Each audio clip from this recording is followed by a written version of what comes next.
Okay, so my name is Nate, and I'm 34. Just a few months ago, if you'd asked anyone, they'd probably have described me as having it all together. I had a decent job at a tech company, a sweet house in the burbs, and I was hitched to a woman named Claire, who everyone thought was way out of my league. We were together for 6 years, married for 3. Everything looked perfect from the outside. And you know what? For a while, I thought so too, until the night everything just fell apart and I saw how far the betrayal went. It all started a few weeks before the company was handing out promotions. I'd been busting my butt for like a year, putting in tons of overtime, helping out new people, running projects that should have been split between several people. Claire knew how badly I wanted that director position. It wasn't just about the extra cash, although that was nice. It was about the respect, the security, the feeling that all those late nights and weekends I missed were worth something. Claire had seemed totally supportive, or at least that's how it appeared. Lots of back scratches when I got home late, huge dinners to celebrate early, and little remarks to her friends about my big moment. So when Claire suggested hosting her family for a big dinner the week before the announcements, I didn't even think twice. I thought it would be good luck, a way to show everyone how stable we were, how solid our little world was. I even offered to do most of the cooking. I'd spent the whole day tidying up, getting everything just right. I set the table, got out the drinks, and even the fancy cheese her dad was so fond of. I wanted it to be perfect, you know? I was downstairs in the dining room working on the long oak table. You could practically see your reflection in it. It was so shiny. I was in the middle of setting things up. The cloth napkins were in those stupid fan shapes, the silverware was all gleaming, and the candles were lit, casting a soft glow.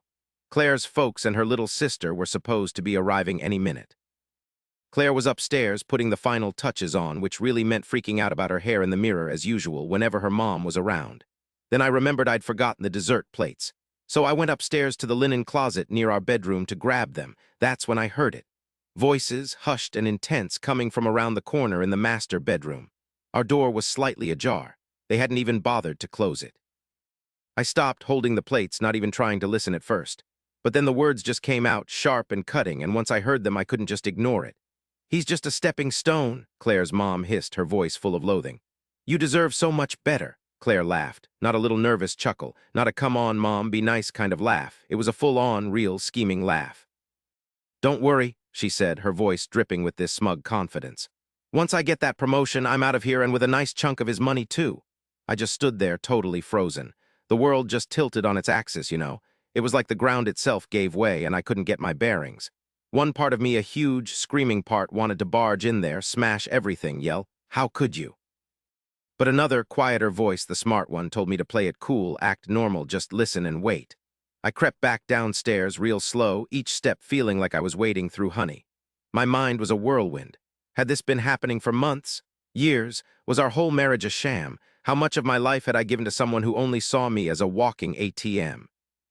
By the time Claire and her family ambled down, all giggles and compliments about the house, patting me on the back like I was some kind of prize poodle, I had this fake smile plastered on. I poured drinks, made small talk with her dad about the football game, even complimented her sister's haircut. Claire gave me a few puzzled looks like she could sense something was off, but I didn't crack, not a single flicker. Inside, though, I was a volcano ready to blow. For the next few days, I kept up the charade. Goodnight kisses, packed lunches, sending her dumb memes like we always did. But secretly, every free minute was spent digging. Bank statements, property records, retirement accounts, anything and everything in my name she might try to grab when she finally bylaid. So I went and saw a lawyer quietly. A really good one, actually. A friend who'd been through a brutal divorce and one hooked me up. I told her everything, step by step, trying my best not to let my fury cloud things. She listened, jotting notes, then kind of leaned back and smiled a little, saying, "You're in way better shape than you realize." Those words, they were stuck in my head for days, like a song on repeat. Every time Claire cuddled up next to me or got excited about my promotion, I'd hear them in my head. "You're in way better shape than you realize." Then the day finally arrived, promotion announcements. I got it. The title, the fancy corner office, the raise, the whole company email blast. Claire was thrilled, or at least she acted like it. Champagne in the kitchen, a super carefully worded Instagram post about hard work paying off, a blurry pic of us toasting. I smiled, I toasted, kissed her forehead and said, "Cheers to a fresh start." Next morning, I left for work early. Claire was still out cold, all tangled up in our fancy sheets, clueless about the bomb about to drop. It didn't take long. 3 days later, my phone blew up. Message after message. Then it was just non-stop buzzing, the screen practically melting from all the texts and missed calls. My phone kept buzzing. It was Claire blowing up my phone. "Nate, what's the deal with the accounts? I can't get into our savings. Where are you?" Then my mom chimed in. "Nate, this isn't funny. Knock it off and fix this." Claire again. "Nate, please, I'm begging you, answer me. We have to talk. I'm so sorry." I really didn't mean what I said. I was just freaking out. "Please come home." I just sat there in my new office, looking out at the city spread out below, watching those texts pile up, each one more frantic than the last. I didn't reply. I just smiled, leaned back, and waited. They were clueless. 3 days earlier, while Claire was celebrating with champagne and fantasizing about her singing career and her rich new life, I'd already started putting my plan into action. That promotion at work, the perfect cover to move things around, totally legal, of course. My paycheck was going into a brand new account, just my name on it. Bit by bit, over the past few days, I'd been quietly separating all our shared finances. The house. We never got around to refinancing it after the wedding like Claire wanted. It was still all mine. The car she drives, leased under my company's name, not even hers technically. And that money she thought she could grab and run off with, locked up tight where she couldn't legally touch it without my say-so, which she was never going to get. The best part. The prenuptial agreement she'd completely forgotten about signing way back when we got engaged. It was just a throwaway comment, really, something I said over coffee after my friend Claire's nasty breakup. She rolled her eyes, called me crazy, but finally signed the papers, huffing dramatically like it was a total waste of time. "We'll never need this," she'd scoffed. "Funny how things work out, huh?" I was reading through her texts, every single panicked message. At first, she was furious, all accusations, blaming me for humiliating her, saying I'd caused a scene even though I hadn't done a thing.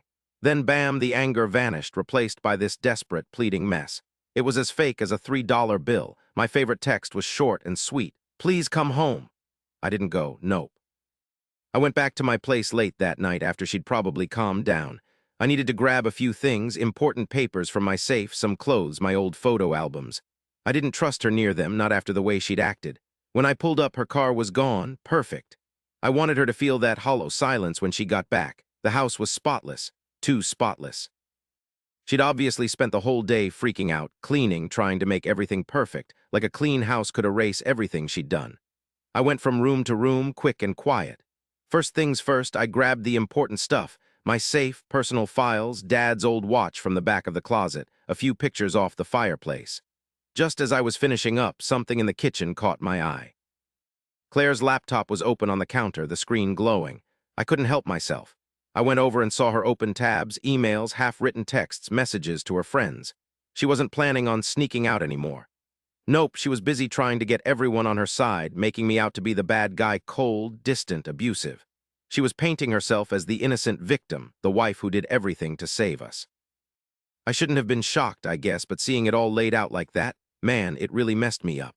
Before I walked out, I grabbed a sticky note, wrote 2 words on it, and slapped it on her laptop. "Checkmate, Claire." Then I locked the door and left. The real drama began the next day. Claire showed up at my office mid-morning looking like a wreck. Smudged makeup, tangled hair, the perfect wife facade was completely gone. She blew past the receptionist, ignoring her completely, and burst into my office. "Nate," she choked out, her voice all scratchy. "Please, we can work this out. Just talk to me." I stood up slowly, straightened my jacket, and looked at her like she was someone I'd never met, because that's exactly what she was now. A stranger who thought she could get away with building a life on lies and greed. She was about to learn differently.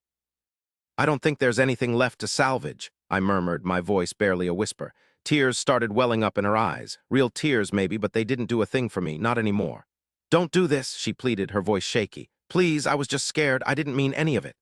I leaned against the edge of my desk, crossing my arms. I didn't raise my voice. I didn't call her names. I didn't give her the pleasure of seeing me lose it. I just spoke calmly, each word cutting through the silence like a knife. "You meant every single word, Claire, and now you have to live with it." Security showed up a few minutes later. I didn't even have to call them. The receptionist had already taken care of it.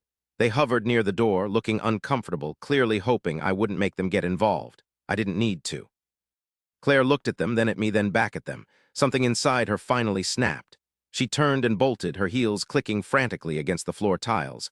I sank back into my chair, feeling lighter than I'd felt in ages. Later that night, my lawyer called. Claire's lawyer, who I assumed she'd hired in a total panic, had tried to fight the prenup.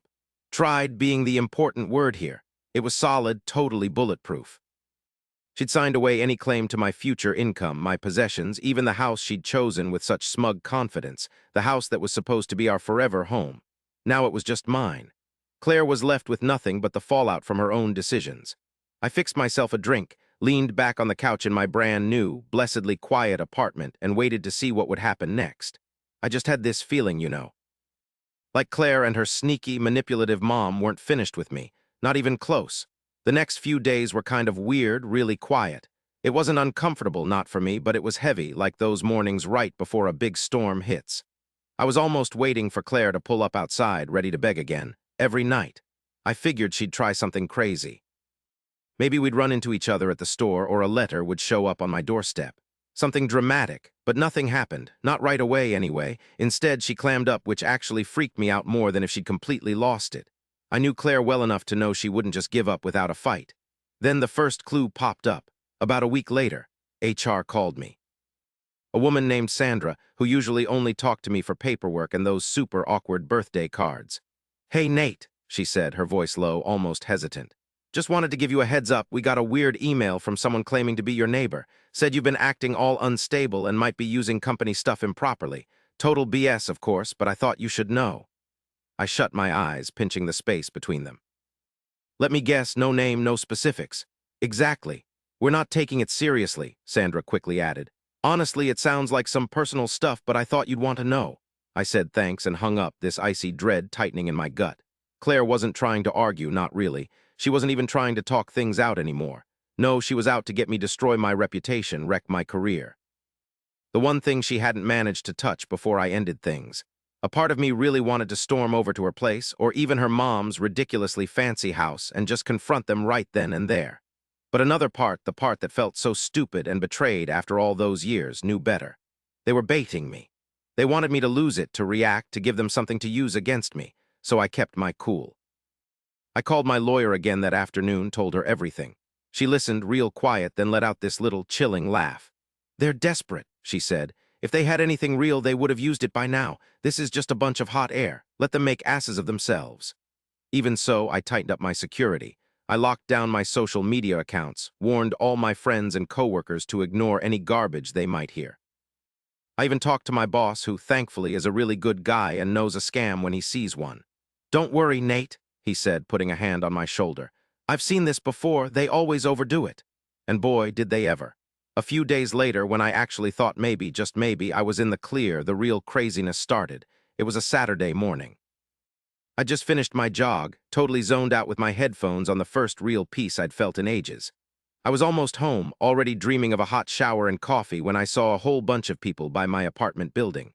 Neighbors, mostly. Some were whispering, others just staring, and a few kids were filming everything on their phones. My gut sank. Then I saw her, Claire. Right in the middle of the parking lot, crying her eyes out. Her clothes were all messed up, her hair was a mess, and her makeup was running down her face. She was holding a bunch of pictures, our wedding photos, vacation shots, even the one from the night I proposed. And all around her, scattered on the ground, were my old clothes, my college sweatshirt, some worn-out T-shirts, even my beat-up sneakers.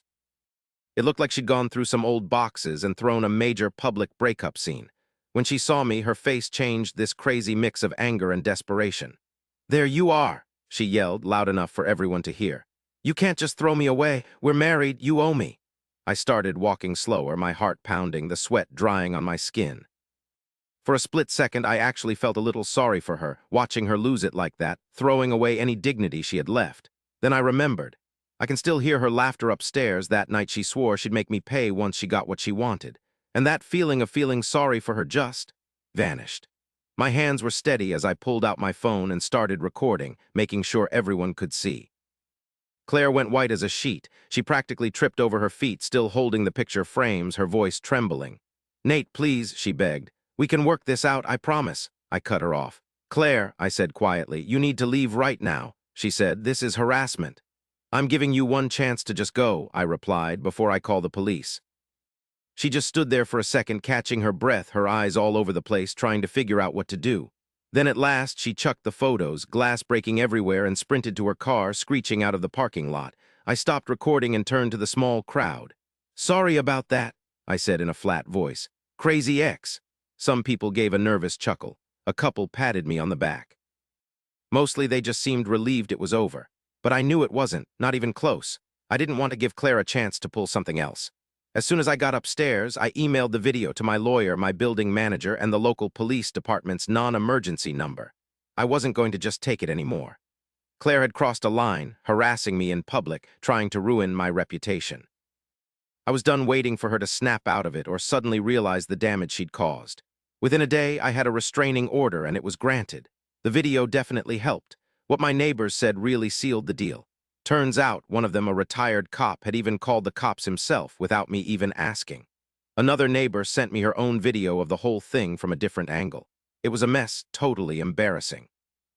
There was no denying it, but that night I slept better than I had in months. And then there's Claire being Claire. She just ignored the restraining order, texted me the next day like nothing happened, asking if we could talk like adults.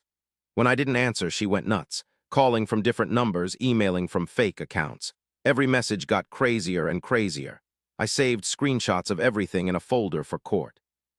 With every single message, I felt myself pulling further and further away from her. It wasn't even anger anymore, it was disgust. The woman I thought I loved, she wasn't real. She never was. It was all an act, a performance she put on based on what she thought I wanted until she thought she could find someone better. And when she couldn't, when things didn't work out the way she planned, she lost it. It was awful. But it was also a huge relief. About a week after the parking lot scene, Claire's mom showed up at my work. I guess she figured if Claire's theatrics didn't work, she'd try the worried mom routine. My boss, who was already up to speed on everything and totally sick of their drama, had security walk her out before she even got close to my office. She still managed to slide a letter under the door, handwritten and reeking of cheap perfume, filled with half-hearted threats about doing what was right for the family, and how Claire deserved her dignity back. Straight into the evidence file it went. Then, a few days later, my lawyer told me Claire was officially trying to fight the prenup. Claire, again. This time they were claiming emotional distress, coercion, whatever term they thought would work. It didn't matter. Every single thing they tried to use fell apart almost immediately. My lawyer, a quiet lady in her late 40s, hardly broke a sweat, tearing down every flimsy argument they made. When the judge finally made his decision, he didn't even hesitate. The prenup stood. Claire got nothing. No house, no savings, no piece of my money. Not even alimony. The prenup was clear about financial independence, and given how short our marriage was and no kids, the court didn't have any reason to question it. She left the courtroom crying, her makeup running down her face just like in the parking lot. Her mother glared at me like it was all my fault. I just stood there, calm and collected, and didn't say a thing. It was done. Really and truly done. The final end came 2 weeks later when a mutual friend called, someone who hadn't picked sides but had kept me in the loop from a distance. So, Claire was back home, living with her parents again, stuck sleeping in her old room while Mom cooked up new plans, I heard. Apparently, she was trying to date again, looking for another guy to, improve her life. But boy, did that whole meltdown thing spread like wildfire, especially after she went off on me to people who already knew the real story. Nobody wanted anything to do with that mess. Last I heard, she was working at some boutique downtown, stuck under a boss who treated her just awful. Just like she used to treat me like I was nothing, like she only cared about what I could do for her. It was kinda ironic, really, but I didn't let myself get caught up in it. I focused on getting my life back together. I got a new apartment, smaller, quieter, all mine. I started traveling again, little weekend trips just for the fun of it. And I got a dog, Max, a big, goofy golden retriever. He's the best. He doesn't care about my job or how much money I make, just belly rubs and fetch. I started hanging out with old friends again, made some new ones, and built a life that wasn't all about showing off. Slowly but surely, the anger went away. The sadness, too. What was left was just this clear feeling, and I'm so grateful. Grateful I saw her for who she was. Grateful I didn't marry her and go deeper into that whole lie. Grateful she didn't completely wreck me. It's crazy to think about it now, like it was a whole different life, a different me even. But sometimes, late at night when the city's hushed and Max is all curled up, snoring away against my leg, that night pops into my head. The candles flickering on the dining room table, the way the forks shined, the sound of laughter floating up the stairs. Claire's voice, so offhand, so brutal. "Don't sweat it," she'd said. "Once he gets that promotion, I'm out of here with a big slice of his cash." I can't help but grin now, 'cause she was right about one thing at least. There was a promotion, all right. There was a fresh start. A whole life waiting for me on the other side of it all. It just didn't have her in it. Thank the heavens for that. Max squirms a bit in his sleep, letting out a happy little sigh. I reached down and rubbed behind his ears, feeling the simple, easy rhythm of the life I rebuilt from scratch. No mess, no lies, no using people, just quiet, finally. And as I shut my eyes, I understood something. Maybe getting completely screwed over was the best thing that ever happened. Cause some bridges you just ain't supposed to cross, some bridges you gotta burn to the ground, and some people.